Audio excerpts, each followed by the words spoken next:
Workbook, page 75. We're going today to travel to England to the year 1483 and read a new story which is called The Mystery of the Princess in the Tower.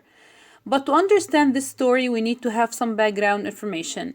This man in the picture is King Edward IV. He had two sons, Edward V and Richard. He also had a brother who was called Richard III of Gloucester. These two boys in the picture are Prince Edward V and Richard.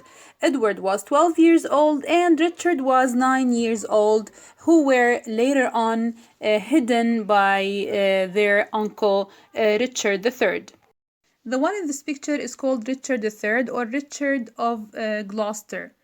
His brother, King Edward IV, called him Lord Protector of the new king. We're going to understand the reason why he gave him this name after reading the text provided in our books. It's also important to know that his coronation was on July 1483. Coronation is the ceremony of crowning the new king. In addition, Richard III died in a battle in 1485 and he was 32 years old. Mystery of the Princess in the Tower. In 1483, the King of England, Edward IV, died suddenly. His eldest child, Edward, was only 12 but became the new King of England. Because he was now in such an important position, somebody had to protect him. The dying king had made his own wishes clear and named the prince's uncle, Richard of Gloucester, Lord Protector of the new king.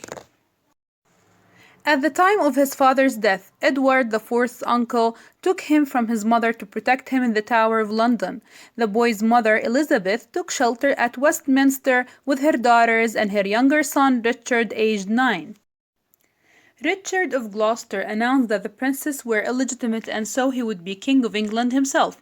This was true because Edward IV had promised to marry a different woman before his marriage to the prince's mother. By the laws of that time, this promise could have made Edward's marriage to Elizabeth illegal. Richard forced Elizabeth to give him her younger son Richard, and so the boy joined his elder brother in the Tower of London.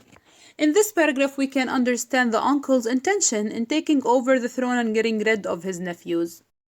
The little princes were regularly seen playing on Tower Green, but in June 1483 they disappeared.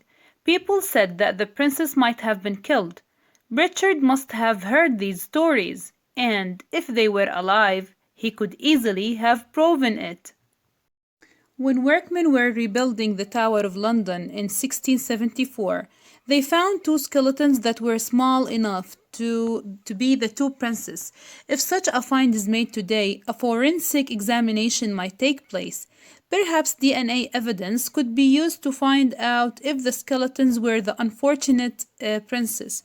If these were not the remains of Edward and Richard, then who were they? And the most fascinating question of all, if these were the skeletons of the princes in the tower, were they murdered?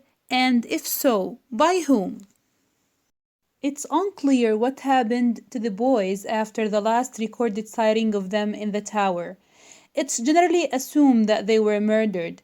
A common hypothesis is that they were killed by Richard III in an attempt to secure his hold on the throne.